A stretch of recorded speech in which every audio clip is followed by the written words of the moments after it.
all child welfare providers. So that is going to be next week. It's going to be on Wednesday, January 25th. It will be from 12 to 1, and we will be recording these trainings, and they will be posted on our website so that if you're not available to come to a live training, don't worry, we're going to have it out there for you. We are going to do these trainings quarterly, and so it'll be a really great chance for you to interact with us live. You'll be able to ask questions, any questions that you may have. We can share our screen and kind of go through some of the processes. And of course, we will go through the full process on our guide. And then we can also send that out to you. So if you have any new staff that you think will be benefiting from this training, or if you just want a refresher in what is happening in background checks, please join us. We'll be happy to have you. And so, like Shay was just saying, there are some concerns that we've been seeing kind of popping back up since last year, and that is issues that are with the consent forms. So the consent form is the 3-page background check request form that you submit every time you're submitting a background check for a new employee. This form is required. We must have it, and it must be accurate for us to view and process your background check.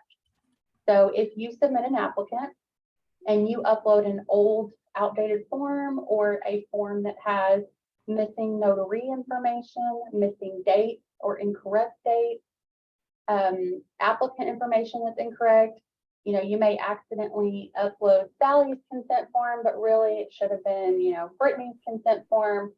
So if you do something like that, you're going to get a not approved status on that applicant, because we cannot move forward. We can't review the results at all without an accurate consent form. So that is probably our biggest concern. And then another thing that we do see often is mistakes when you're entering information of that applicant. So take your time when you're entering in the INA system. If you put in incorrect spelling of the applicant's name or date of birth, you're not going to be able to send that applicant to get fingerprinted. You have to match what is on their state issued ID. So driver's license, identification, either one of those are sufficient. And then the passport. So those are the 3 forms of identification that you can use. It needs to match that identically. If they got married last week, do not put in their married name unless they're going to go get their driver's license changed. They will get turned away because they need to verify the identity before they can get fingerprinted. So we have been seeing some errors on date of birth. Sometimes you kind of get in a hurry and maybe you put in 2022 or 2023 because you're used to typing that instead of the date of birth of that person. It is going to delay the process because you're going to get a not approval. They're not going to be able to get fingerprinted. And then most importantly, it's going to cost you again because you're going to have to resubmit that applicant and you're going to get charged a second time. Arkansas State Police will not reimburse for errors on the provider part. So take your time when inputting, just make sure that all the information is correct. It's going to save you in the long run. I'm going to put my information in the chat box. I'm also going to put the link for our training, our Zoom training, so that you will have that, and then the dates for all of the trainings for 2023. If you have questions, concerns, comments, please feel free to email me, call me anytime. We're happy to help. We can set up one-on-one training if need be. Other than that, I hope you all have a great week and a great 2023. So Kayla, this is Dawn Jeffrey. I just, when you talk about the forms being wrong, when I was a provider, the one thing I did, and maybe this will help you, is one day I just got rid of every form I had, because even as of yesterday, we had somebody submit a wrong form, and it's easy to do. You're in a hurry and you've got those forms, so you might just, as of today, get in and get rid of all those forms except the most current one, because like Kayla said, it is an automatic. We cannot use it, and she has to deny it. So that might be something you could tell your HR people like today, is get rid of all of those old forms, because literally yesterday she got some old forms. So that's an easy fix. So we might try that. Does the new form have a revised date on it so we will know we're picking up the new form? So the new forms are actually digital, so there is not a revised date. But what I'm going to do is I'm going to put a link to our section of the website here in the chat box for you guys. And just like Dawn said, what I recommend is bookmark our website, this section of our website. It's specifically for background checks for the Division of Child Care. And on it, you're going to get the link for that state and federal background check form. So if ever we make any changes to that form, that link is going to automatically be updated. And that way you're not having to guess, is this the correct, is this not the correct? Because now it's digital. So that would be the best thing to do. I just put that in the chat box. So if you go there, I would bookmark that entire page because it's got where you go to schedule fingerprints, the consent form, our contact information. It's got all the steps for you. And you're also going to find on the left-hand side the background check training link of that on our website. When you click there, that's where all of our recorded videos are going to be as well. Thank you, Kayla. You're welcome. Thank you, Kayla. And just guys, you remember that the background check unit, there's always, Kayla puts her information in there, and her team are always willing to help. If you need specific one-on-one trainings, they're also willing to do that if that is needed. Does anyone else have any questions about background checks? Okay, if not, I was let's, gonna, hang on a second, Shay. I was gonna say too, my office is in Independence County and I watch them do fingerprints here sometimes. And they, you know, they won't do it unless you have an appointment, but if you have an appointment and you come in, they are really fast. So if anybody is close to Independence County, the Independence County group, they have got it down. Like they can have someone in and out in a matter of minutes. So I know that's not convenient for everybody, but Independence County definitely they've got their people well trained and they are able to get people in and out really fast. So the next part of our agenda is kind of it's called Let's Talk. We want to just kind of have an open discussion about some things that we're noticing in our unit and we want to just kind of put on your mind. So the first thing is buildings and grounds. I know it's been kind of cold outside and the weather hasn't been the greatest, but we want you to still make sure that your buildings and grounds, your outside is looking good and there's not, it's free of clutter and debris and that type of stuff. And also in that, you want to make sure that you guys are walking around and checking different areas to see if there are repairs needed. A fresh set of eyes is always good to see something fresh in your facilities that could be a danger to children. So again, we just want to make sure that you guys are doing weekly walkthroughs or, whatever, how often you feel that you need to do them to make sure that your buildings and grounds are appropriate for the children that you are serving. Another thing that I want to talk about with that is we all know we live in Arkansas, so we don't know what our weather is going to be like. So we want to make sure that our buildings are prepared for severe weather as much as, we can prepare them. We want to make sure we have our severe weather plans in place as well too. So in the event that something major happens and you have to move children, you want to make sure that you have your emergency plans. They're still appropriate for when you created them.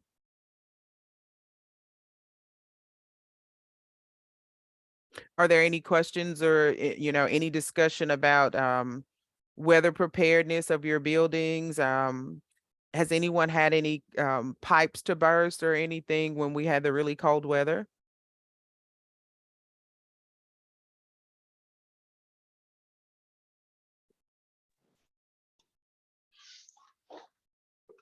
We did experience it last time. This is Justin at Piney Ridge.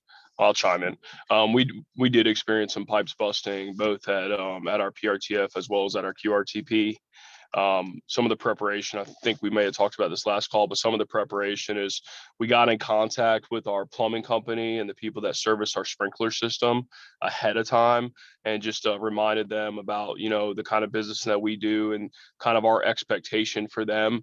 And as a result of us doing that pre-planning with them, they were actually at the QRTP. It was a Friday night. They were actually able to get that fixed within about 2 hours of those pipes breaking. So we ended up going on fire watch, but at least we didn't have any flooding or anything like that. So a lot of preparation proved to be beneficial for us. That's good. I'm glad you guys were able to get that resolved in a short time frame. Wanted to talk about annual inspections. We just started a new year, so our specialist will be asking you guys to submit your annual inspections. That includes your fire, your health, and your health, and your board of directors, and all of the other lists. So thank you to those that have submitted those, and let's work hard to try and get those submitted to your specialist.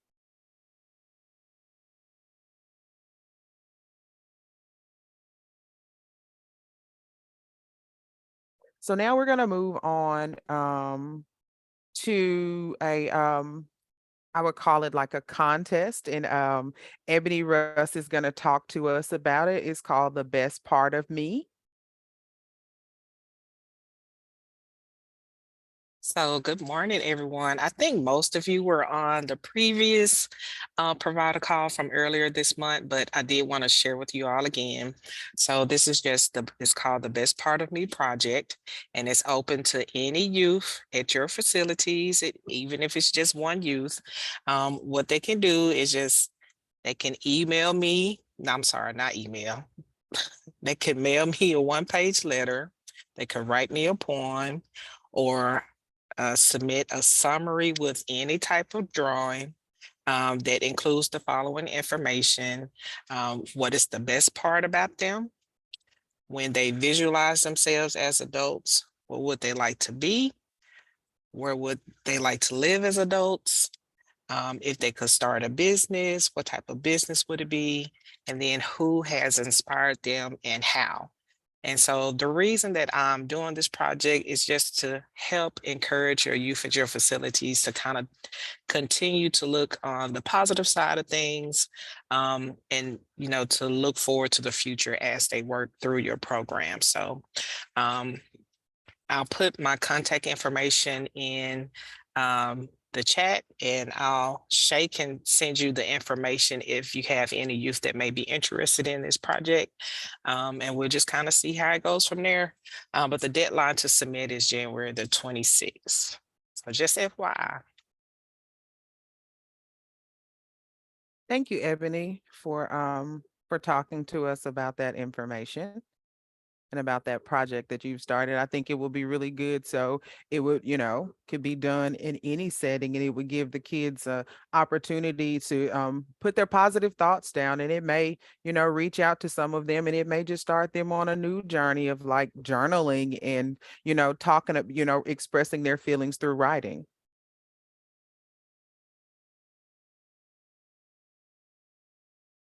And I wanted to remind you guys about the postponed December board meeting. It will be held next week on the 25th of January at 1:30 p.m. at the same location at the main DHS office in Little Rock. So just wanted to remind you guys about that meeting. It's open to the public, so you guys are welcome to attend, and especially if you have something that's on the agenda, please make sure that you are there.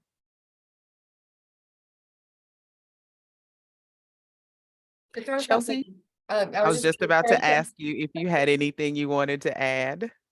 Well, I was just about to say, to throw something in on that, if you have multiple people going to the board, or anything that's going to the board for January and February, but you may be confused on which ones are going to January and which ones are going to February, please send me an email, and I'll help you figure that out and which ones to go there. I'd hate for somebody to have to drive all the way down for the January board, and it turns out they're actually on the February agenda.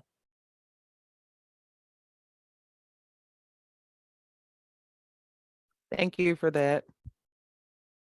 And so now I just kind of want to open the floor up just for open discussion. You know, we have topics and on our agenda, but we always want to make sure that this meeting, that you feel like in this meeting, you can ask questions. So at this time, we just want to open the floor to allow you to ask questions.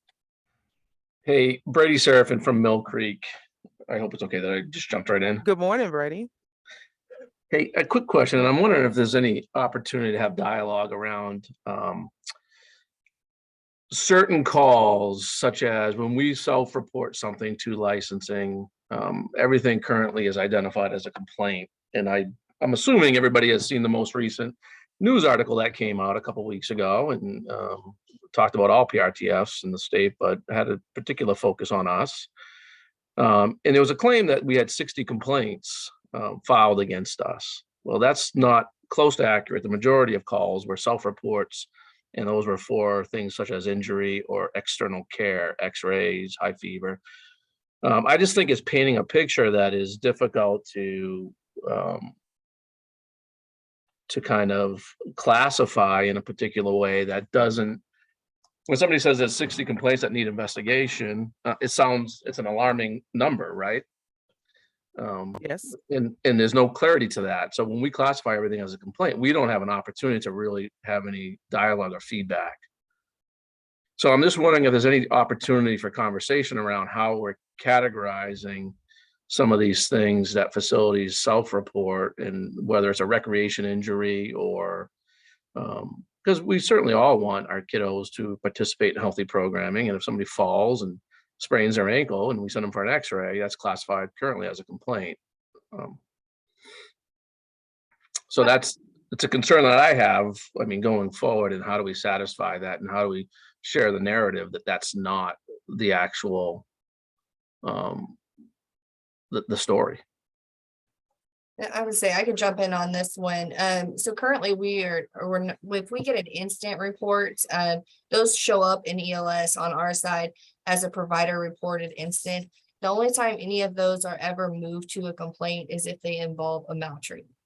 So if you submit something to us and it's an accepted maltreatment, then it's moved to a complaint. But if it's not accepted, for instance, then it would be considered a provider reported incident.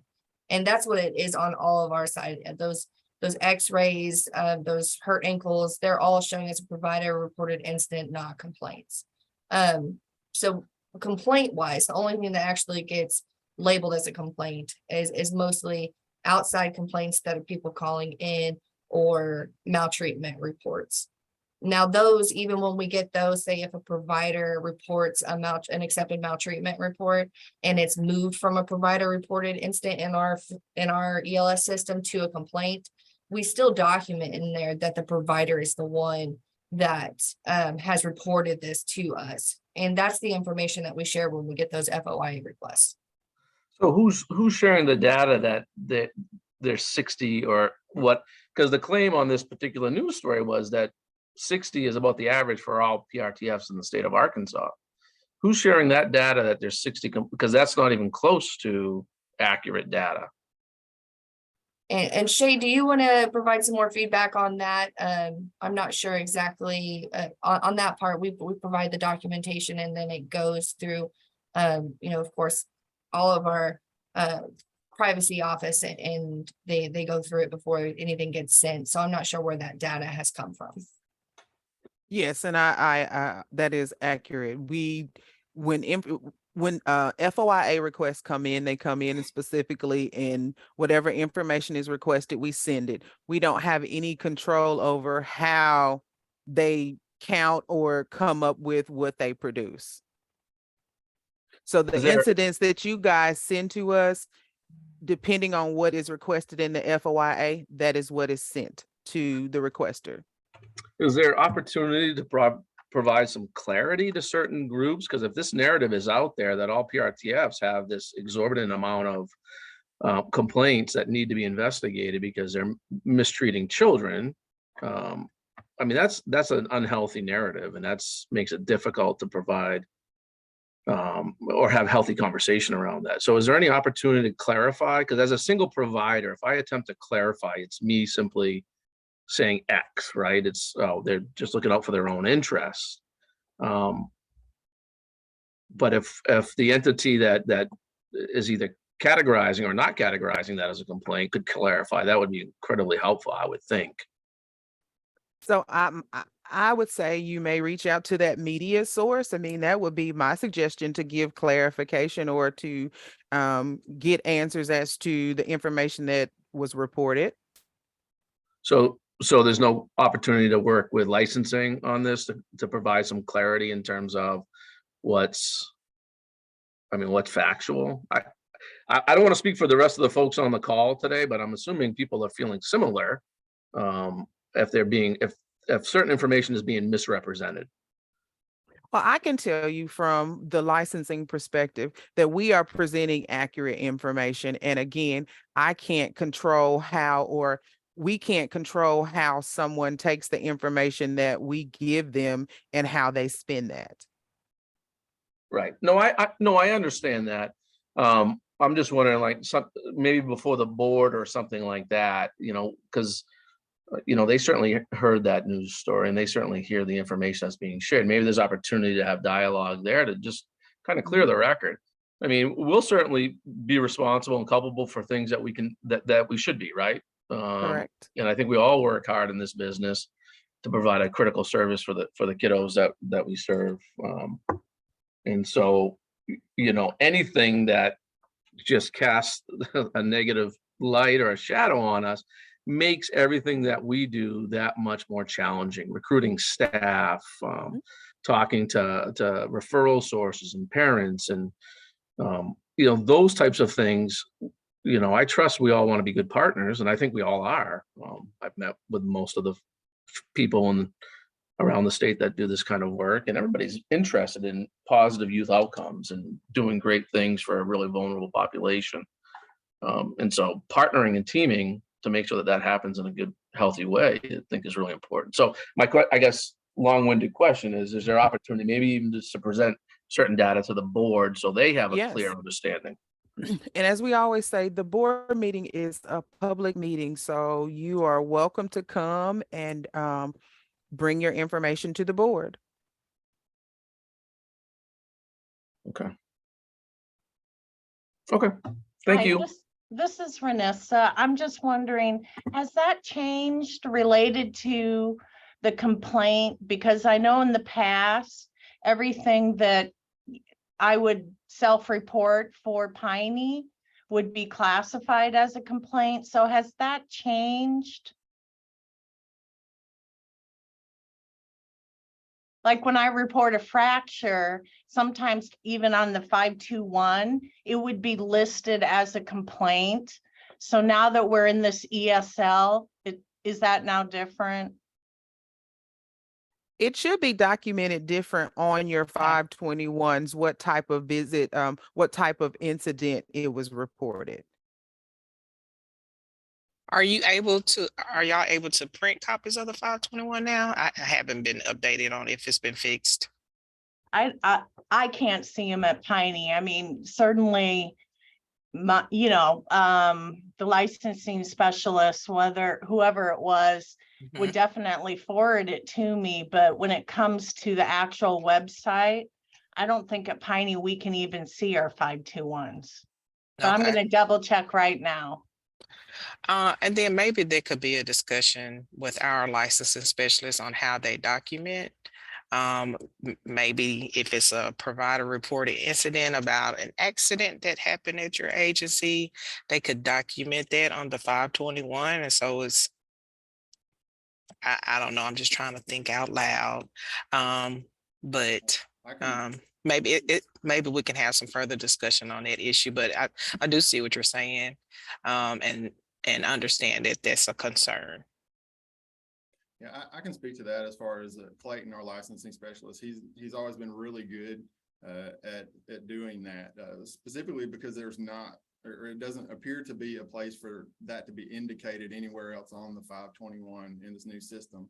So he'll just place that in the narrative. I guess one concern that I have also with this ELS is that typically I like to have a paper trail of people that I've notified, and Just for my records of, well, just proof that I've done something. But with ELS on a provider reported incident, we have no way of like printing out that information. It's not user friendly as far as being able to prove that we've done anything. It's in there, but there's no feedback that we can get from that, or just there's no confirmation that it's been done. So if say a glitch erases that report and somebody comes back and says, oh, that wasn't done, that becomes a much bigger issue. Thank you, Chris. That's very important. So I'll make sure that we check into that and we report back on that next month to you guys. Okay. I know the one thing that I've seen in ELS, and I'm not sure if it's on you all side. So like, when you submit something, do you see a little green box that said, there may be a little small green box or some other color box that may say submitted or something to that nature? But I know, and it only stays there for like a couple little seconds just to show. Do you see something like that? I do. This is Helena from Forest City. When we are submitting our incidents, we submit a lot. We do see the submitted, and then it also like lets you know what the status is of the incident report that you have submitted. I know the other guy was just saying that he doesn't have like a form to keep up who he's notified, and what we do is we just still utilize our serious occurrence form. And we use that for our own records, because of course you still have to notify the other entities because they do not have access to the ELS system. And that's true, but we're all very busy, and if there's a way to not have to do two things, and if we can just print it off after we've already typed in all the information, that would assist us with not having to do double work. Especially, when we have a different entity come in and they're like, well, did you report this to licensing? I'm like, yes. And then usually I go get my laptop and pull it up for them. But it would just assist at least maybe the agencies that are larger. And so what I do sometimes, I do a lot of emails, and I can't tell on your side because I can't see the provider side in ELS, but I'm able to upload my emails and like notes and attachments. And so, oh, you can't do that. Okay. So I do a lot of that, and maybe I can figure out how to look at that. But Shay, we probably need to move that to high priority with ELS, just so we can just kind of get a moving on that, because that's important for you all to have. And just FYI, Piney we're not able to see the 521s, just an FYI, so. Okay. You can't see them at all? Is that what you said, Vanessa? You can't see them at all? You're on mute. When I pull up, say, for instance, when I go to the link and view facility visits, is that where I'm supposed to be able to see them? Because that's the only link I have.